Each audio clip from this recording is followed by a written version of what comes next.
Hello, Janesville, and welcome back to Park Place Views, the monthly program that aims to keep residents informed by highlighting the people, places, and partners of the City of Janesville. As always, this program is brought to you by the City of Janesville and JATV Media Services. I'm your host, Nick Faust, and I'm the Communications Specialist in the City Manager's Office. Now, in last month's episode, we were joined by Elena Knopfsinger of the Recreation Department. Rec programmer Knopfsinger helped us preview the Spring-Summer Guide and talk about all the fun to come at the city's pools. If you're interested in viewing that episode or any past interview on the program, they're all available to watch on the city's website or on JATV's YouTube channel. Today I'm looking forward to being joined by Kelly Bedessem, the city's Housing Services Director. As the city works to ensure all of our neighbors have access to safe and affordable housing, it's terrific to have Director Bedessem on the program to speak more to those efforts. But first, a little bit more about Director Bedessem. Kelly has been with the city since 2001 when she was hired as a full-time property maintenance specialist in the Housing Services Division. In 2005, she was promoted to Building and Development Specialist, and in 2008, she became the Neighborhood Development Specialist. Finally, Kelly came to her current role in 2018 when she was named the city's Housing Services Director. Kelly holds a bachelor's degree in sociology and is a graduate of the Janesville Leadership Development Academy. She's a certified public manager and serves on the board of directors for the United Way Blackhawk region. Thanks for joining us today, Kelly. Sure, thank you. Now, I kind of went point by point a little bit for us, but I know there's got to be more, Kelly. So to give our viewers a little insight into, maybe tell us anything I missed? I'm a lifelong Janesville resident. So I was born and raised here, graduated from Craig High School. Went away for a bit, but came back to raise my family here. Yeah, so Janesville through and through. You know it. Glad to have you back then. And Kelly, you and your folks in the Housing Services Division, you do quite a bit when it comes to programs and services, but folks at home might be familiar with a couple of big programs, one or two, rent assistance, for example, which is a very big program. In a bit of an overview, maybe 10,000 foot, can you tell us about what the division does? Sure. So we run 4 programs through our division. So it's the rental assistance program, like you talked about. Mm-hmm. We also work with state and federal grants, so community development block grant funds and home investment partnership funds, as well as property maintenance. So that's your complaints about housing concerns, nuisance concerns, or zoning violations in a neighborhood. And then lastly, our vacant building ordinance, where individuals are required to register vacant buildings. Wow. Yeah, so you run the gamut, so to speak, on all things housing. And when it comes to rent assistance, that's really a core program of the division and one that keeps around 500 families, I believe, in our community safely housed every month, which is huge. How does rent assistance work, and how does it help participants in Janesville? Sure. So we are, in the City of Janesville, we're a formula grantee for rent assistance, which means we receive a formula of funds every single year. Those funds are then used to support housing for about 500 families in our community. Those families are all screened for a couple of things, for criminal background and sex offender status. Right. If they pass that and they are income eligible, then they would come onto our program. Once they're on our program, they pay 30% of their income towards their rent. Mm-hmm. So if they're making $1,000 a month, for example, they would pay $300 towards their rent. And then we pick up the difference from what they would pay to what HUD would consider fair market rent. Wow. So that is that's a lifeline for, like you said, 500 families in the community. And I don't think people understand what goes into that sometimes when they think, oh, people just show up and get a rent check from you. Right. It's you work with those families to keep them housed, and that's a really big undertaking. And when you joined the program last time, Kelly, we kind of talked about when you became director, you focused on revamping the process of the rent assistance program. That improved efficiency, and not only that, but effective services for clients. Just what changes did the division make, and how do you stay on top of sort of program evaluation? Couple of things that we did. We do an inspection for any house that's through our program or unit that's through our program.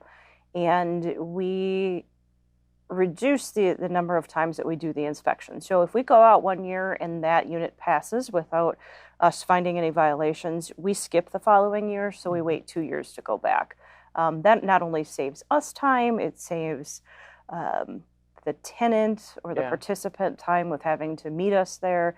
And the landlord, really, as long as they're being a responsible landlord, then there's no reason that we need to go back there every single year. So that was one of the major things that we changed. Yeah. Keep everything facilitating well for not only your staff, which your staff is stretched thin, but for the program participants and really those partners and landlords and property companies that work with you folks. Now, rent assistance is also a federal program, Kelly. You kind of touched on that. I know that means it has its own fair share of structure and policy. The feds certainly love paperwork, it seems, but the program itself is sort of overseeing a community development authority, or a CDA sort of works to provide oversight, and that's a group of citizens. How does that work? So the rental assistance program has its own set of federal guidelines that are substantial, like 3 binders worth. But the Community Development Authority approves our administrative plan. So administrative plan are all of the details on how we do our work under the regulation. So anytime we change the way we do our work, a policy, a procedure that we're doing, we run that through our Community Development Authority. It's a board of 7 individuals.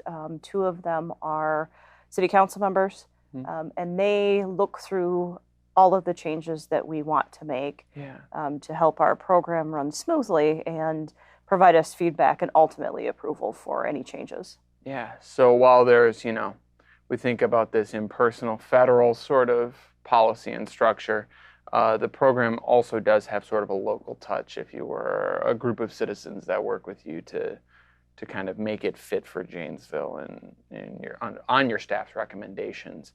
If somebody were to, Kelly, have questions about receiving rent assistance, I know the wait list is closed, but where could they go to learn more? They could either go on the city's website, or they can certainly give us a call or stop into our office. We are available all the time, and we have several staff members in addition to our case managers that are pretty skilled with our rent assistance program. Awesome. And we've spent some time, I think, focused on rent assistance, but there are other forms of housing assistance available to folks in Janesville. What other resources are out there in the community that you're aware of? Outside of the City of Janesville? We work really closely with ECHO and Community Action. Those are 2 of my first stops for anyone who needs assistance that is outside of our realm. Both of them are great community partners. Both of them have kind of the full spectrum of services. So if you go into ECHO, you not only maybe can sign up for a food program, but you can also sign up for birthday presents for your children, or rental assistance or security deposit assistance. So they really wrap around the individual. The adage, not to be trite, but taking a village is true. And when it comes to community support, supporting families in need in our community, it's good to hear that our nonprofit partners that you work so closely with really do encompass, all the care needs for folks. And your staff also helps promote home ownership, Kelly. A lot of times we think about those next steps for families on their way to independence and liveliness. Programs such as down payment assistance and the home improvement assistance program, how is the division helping Janesville residents achieve the dream of home ownership? We have a down payment assistance program. That program allows up to $10,000, depending on the transaction, but up to $10,000 that's forgivable over a 5-year period. So as long as that individual stays in their home for 5 years and does things like pays their taxes and pays their water bill and maintains insurance, that $10,000 is forgiven, so they don't have to pay that back. And then secondarily, we do have a home improvement program. That one, we do have all of our funds for 2023 committed already, because again, it's a finite resource, and it's based on a formula that we get from the federal government. So 2023 is spoken for, but I would anticipate we will continue the program into 2024. Awesome. I mean, that's a game changer for families.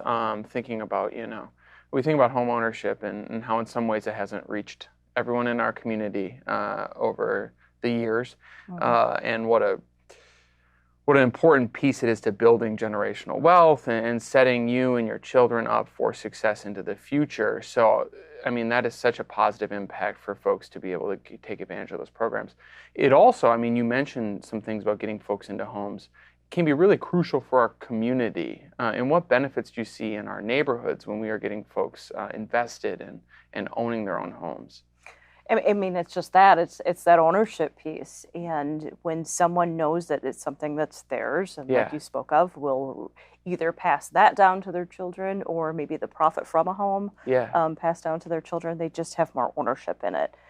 It's like when you rent a car. How many times have you heard someone say it's just a rental? Yeah. You take care of your own things better. And what we also see in neighborhoods when we start to see that home ownership flip is the improvement in the neighborhood tends to be contagious, if you will. Yeah. So you see one person that does their siding, and then they start taking care of their shrubs, and the neighbor does the same thing because they're like, oh, they're taking care of their property. I'm going to start doing that to mine too. Yeah, it really strengthens, and the ripple effect through our neighborhoods can be observed. Ripple's probably better than contagious. It's, in a positive way, I would certainly agree. So that is really important and good to hear. And regarding housing development, because, that's also affordable housing is a big topic right now. The division has had great success with the tax foreclosure housing rehabilitation program.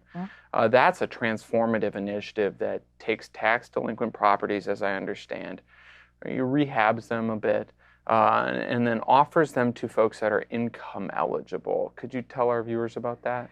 So we do several different programs with our tax foreclosures. So we don't actually do the foreclosure process. Rock County has already completed that by the time we would purchase those properties from Rock County. But we would take those properties, and we can do a multitude of things. We can sell them as is. That allows us to replenish the program and to put funds back into the program.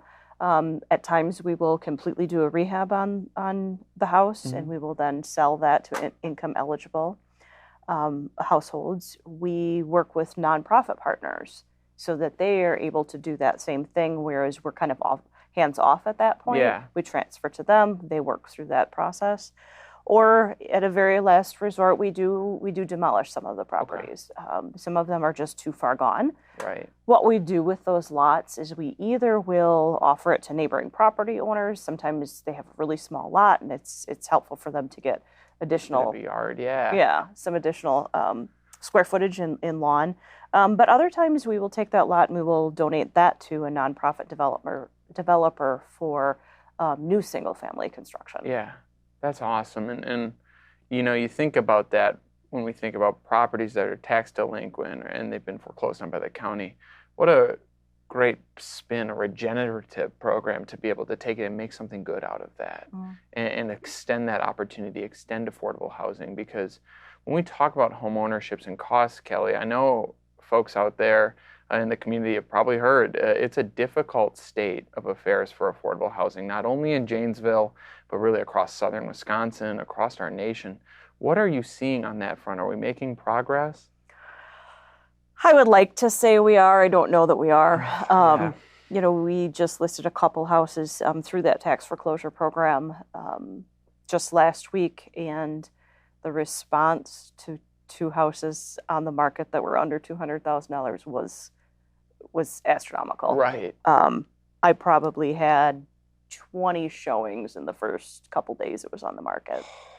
So I hope that the market will begin to flatten out a bit, but I don't know that we will see prices come down to where they were 2 years ago.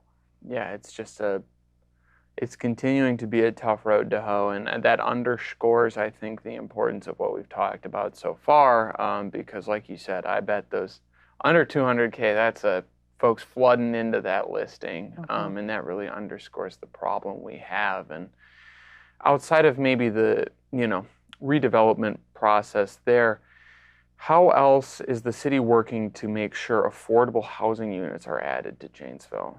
So we also work with multifamily developers.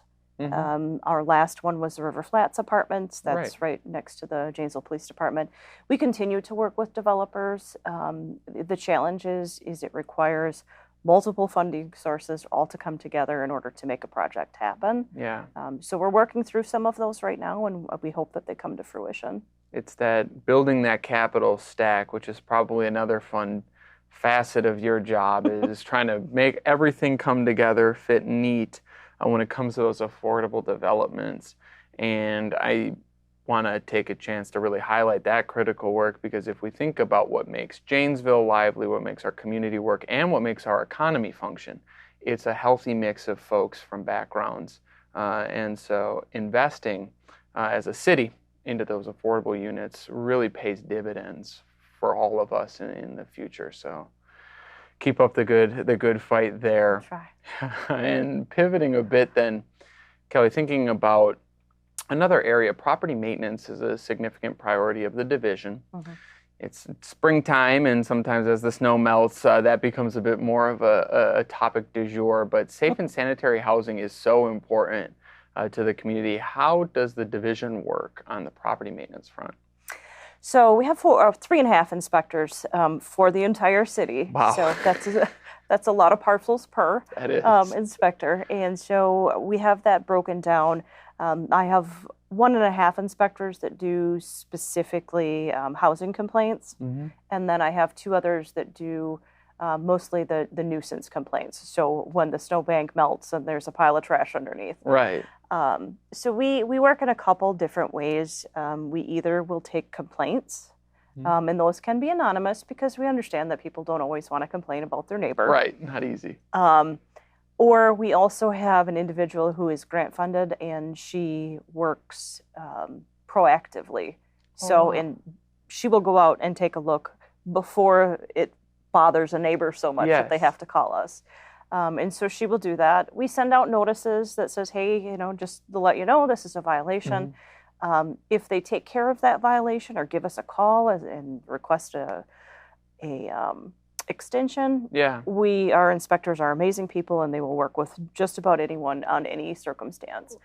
Right. If they don't comply, then we go down the line of reinspection fees and citations and things like that. But we never want to get there. We just want the violation to get taken care of. Right. Yeah. And so you work hand in hand with folks. It's just a matter of receptiveness. But if they're willing and able, it's not the big bad city property inspector coming to lay the law down. You folks want to see the violation be resolved, and I think that's understandable and commendable for most folks. And if a resident at home has a property maintenance complaint, how do they raise that with the city? And like you said, it can be anonymous, as I understand. Correct. They could either submit a complaint through our website. Mm-hmm. They can give us a call, and we handwrite our complaints, and we just leave that anonymous at the bottom for the complainant. So they can be anonymous. Awesome. And Kelly, if maybe a tenant, say themselves are encountering an issue with a landlord or a property they're at, are there resources available to those folks and their concerns? So first and foremost, we would suggest that they make contact with their landlord. Yes. Their landlord may not be in the property every month. And so if they have a concern, I would certainly make the landlord aware, or the property manager, whomever that may be. Secondarily, if they call us, we can do an inspection of those. Obviously, you can't be anonymous at that point because we have to get in. But we can do an inspection, and if there are safety concerns, we would raise that with the landlord and require them to make those repairs. Outside of that, there's Legal Action of Wisconsin. They're very helpful in those types of things, especially when an individual is being evicted. Right. There's the Tenant Resource Center.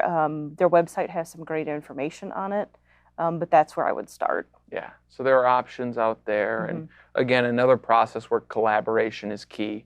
And like you talk about, apprising property owners of issues, but then also, if all else fails, being able to work through the processes that we have is incredibly important. And last month, Kelly, in April, it was Fair Housing Month, which highlighted the 55th anniversary of the Fair Housing Act, a well-known federal law protecting folks from housing discrimination.